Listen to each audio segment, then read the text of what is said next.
Hello everyone, welcome to PAX East 2024. NUTV is out here again, looking at some fun games and new gaming technology to review. It's gonna be a fun time, let's do it. Stairs, approaching. Yeah, we're here at PAX.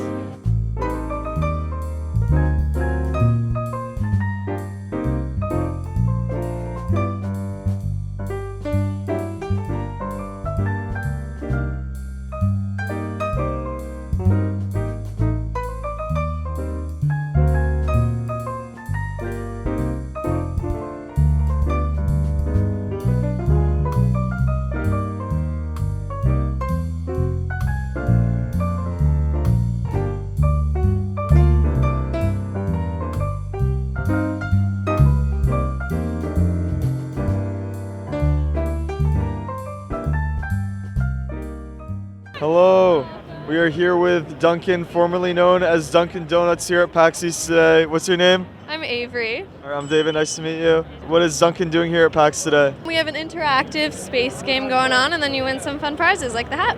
Can you tell me more about that game? So you just have a bouncy ball, and then you just have to hit flying donuts and stuff, and then you get points, and there's a leaderboard too. And what kind of prizes are available there? The hat, the fanny pack, and then you get a lanyard, the pins, and glasses too. And I see you're handing out gift cards as well? Yes, we are. What would it take to win a $100 gift card? Nothing, considering we don't have $100. $25 gift cards. What about Dunkin' Trivia? Oh, I don't know about that. All right, well, think on it. But Okay. thanks for talking to us. Yeah, no problem. Have a good day. Hi, I'm Kermit Ball, Community Coordinator for Farming Simulator at Giant Software. What was like the initial motivation to like make a game about one of the oldest activities in humanity? It's actually a really cool story. So our two co-founders early on, they were finishing up getting their degree in game development, and they had a project at the end of it, and they had to create a game engine. So they created the original version of what is now the Giants engine, and they grew up in rural Switzerland, and they grew up around farmland. So they were like, what are we gonna do for a game? And then it was like, no one's putting tractors into video games. Why don't we try that? So that's how the game started 15 years ago. I believe Farming Simulator is not one. I saw a version that said like 20 or something. We do console, PC versions and a mobile version that alternate. So 22 is the newest on PC and console, and then for 23, that's the newest for iOS, Android, and Nintendo Switch. What would have been the difficulties of porting Farming Simulator? Yeah, I mean, the mobile version is a lot more stripped down. So the PC console version has user-created mod support, multiplayer. The mobile version doesn't have these things, but visually it looks the closest that it's ever looked between 23 and 22. Yeah, it's just a more slimmed down version of the same game. All the Farming Simulators so focus on like modern farming. I'm curious if the companies that actually produce these equipments actually come into contact. Early on, we started with just a couple of brands, but then other brands started reaching out because they wanted to be included in the game as well. Typically, it's a combination of them wanting to show off their latest products, to say, John Deere has this new tractor, we want to put it in Farming Simulator so that people can see it no matter where they are in the world and be exposed to the brand. Typically, there aren't a lot of companies that want to show their older equipment, but there are some instances where we have some older classic John Deere equipment, other brands that want to put that sort of thing into the game. So I won't be seeing like a steam-powered tractor in Farming Simulator anytime soon, will I? Well, I mean, the great thing is user-created mods. We have like 6,000 of them built directly into the game, so someone might create it one day, it's crazy the amount of mods that are already available for 22, and really it's up to the modder to come up with the imagination and make something. Yeah.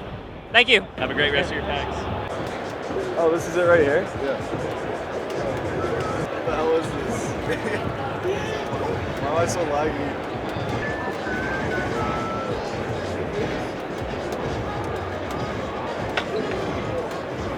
It's 12 o'clock. 12 o'clock, we're going to start our first giveaway of the day. I'm Laura. And what is this here? This is Game of Ham. It's basically described as Cards Against Humanity meets the board game story, cranked a few bits darker. Well, how dark is it? What do you mean by that? It's a little more raunchy, a little more edgy. Can you give me an example? I don't know if that's a good idea. Oh. We do have 2 con exclusive expansions that are still messed up. I cannot legally sell on my website. Wow. So it comes with a waiver you need to sign in consent to the purchase before you buy it. What's like the theme of them, or can you not say? One of them is like dark web serial killer violence stuff. That's called Gazing at the Abyss, and the other one is just called That's Offensive. Wow. And you said that there's a story in this game? There's not much a story. It's more like the board game Sorry.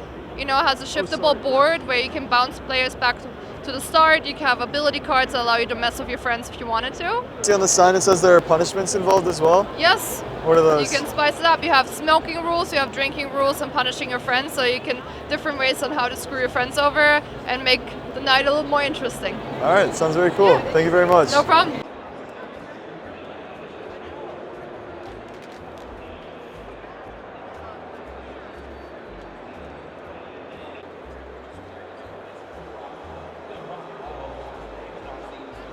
Perfect. I see name and email. You guys should be good to go. We just got some Idahoan potato shreds, and I'm gonna try them.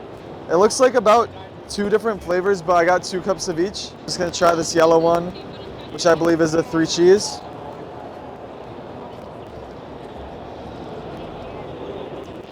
I don't like that, but not that badly. So I'll give it like a 2 out of 5 Huskies.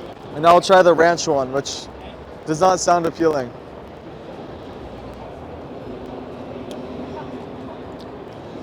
Oh, ranch just tastes like a potato chip, a certain flavor, which is all right. I'd give it like a 2.5 out of 5 Huskies. Good job, Idaho. Idaho is one of my favorite states, mostly because it starts with a vowel. We have cheesy flavor and ranch flavor, probably. So let's try these ones. So first up is cheesy. It's okay. 3 out of 5 Huskies. I feel like maybe the potatoes are a bit undercooked. Other than that, it's like fries with like cheese all over it, really. So we have the ranch flavor. At least I think that's what that is. It's got little specks of green in it. I think that's onion. So,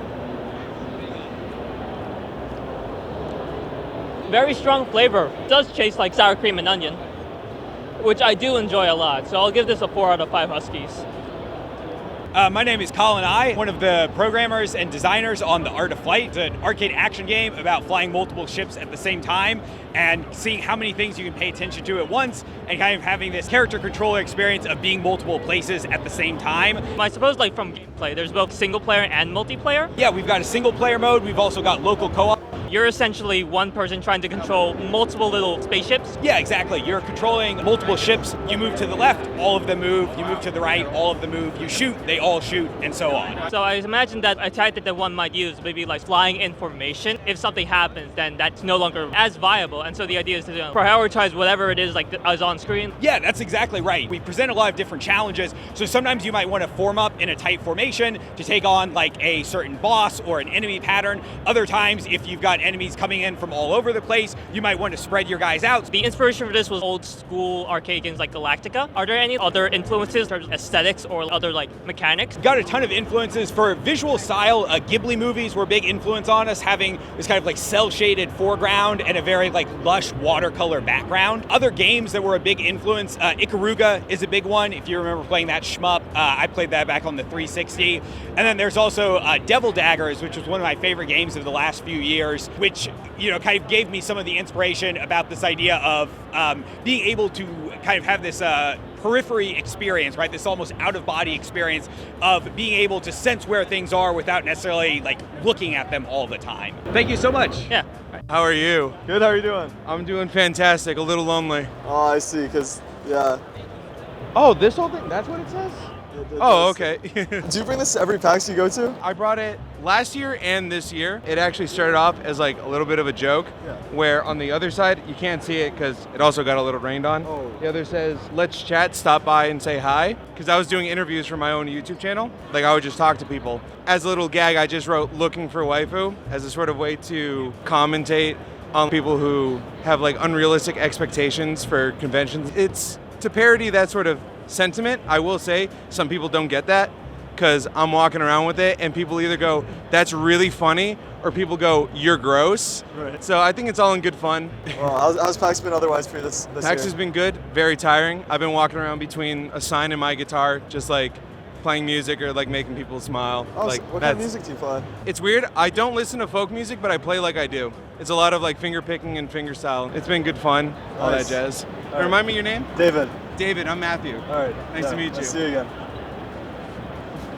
Hi, my name is Freya.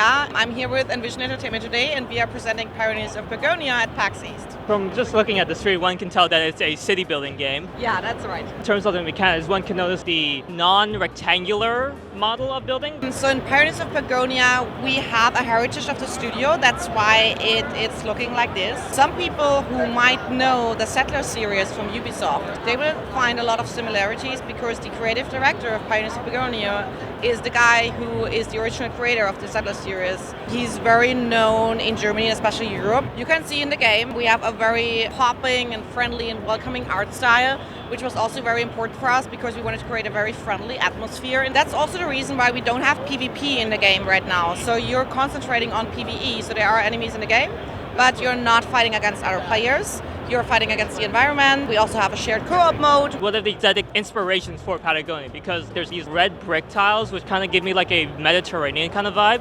We wanted to have that medieval fantasy vibe. That's why we also have a lot of wood in the constructions of the buildings. We also have a lot of cloths hanging around, because this is what we as Europeans interpreted like a medieval style and mix it up with some fantasy element. I did see some soldiers fighting like large like wolf. There are werewolves in the game, so right now we have 4 different types of enemies in the game. There will be more coming during early access, as the game is already in early access. Right now we have thieves, bandits, ghosts and werewolves. And for every enemy type you need a different unit or a different tactic to fight them. The werewolves are the most dangerous ones right now because they not only kill your people, they are infecting them and turning into new werewolves. So if you don't get rid of them very fast, they will overrun your city. There's also like naval elements too. I'm not quite sure what kind of boat this would be considered as. This is our venture. The lore of the game is that the world of Begonia, it's thousands of little islands, and you have to unite the Shadow Tribes, and then you land here on that little island, start building up your little settlement. The goal for each map is to befriend all factions on the map, so you have to trade with them, and you're getting gifts in exchange, getting faction in exchange, and the ultimate goal is to befriend all. And you can also continue playing the map after you befriended all factions. But if you want to optimize, or you just love what you build up here, so you don't have to stop there. You can just continue playing in your little sandbox and have fun watching the little pioneers hustling and bustling around. We even have a word for that in German, which is Wuselfaktor. It just means looking at a little anthill where all these little pioneers are running around. It's the game, the city builder with the biggest Wuselfaktor of all times. I'm very curious if once you've handled like one island, if there's any plans, so to speak, for expansion to like other islands in like the archipelagos. So right now you cannot connect islands. I don't want to say that it won't be something that might be possible in the future, but it's not something that we're working on it right now. But we have a really extensive roadmap of things that we still want to add into the game during early access. And we won't stop after full release. So this might be something that gets added to the road list. I really can't tell yet. The future is a long way off, and who knows what happens then. Yeah, that's right. Yeah. And we also are listening to our community a lot. For example, the community asked if you can zoom in, like really deep, zoom out. They also were asking for the fishing hut, so that was part of the first update that we pushed.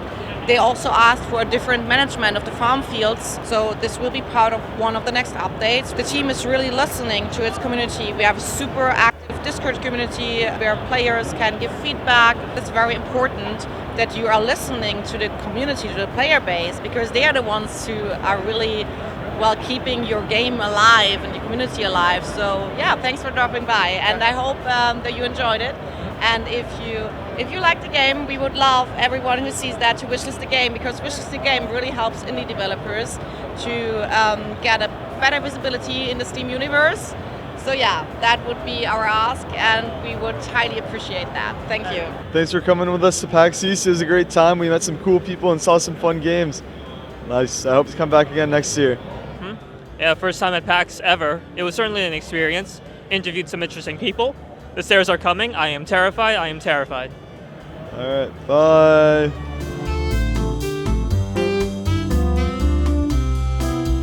What do you want to talk about? Bro, come on. Oh, this whole thing. We gotta. Yeah. You're recording right now?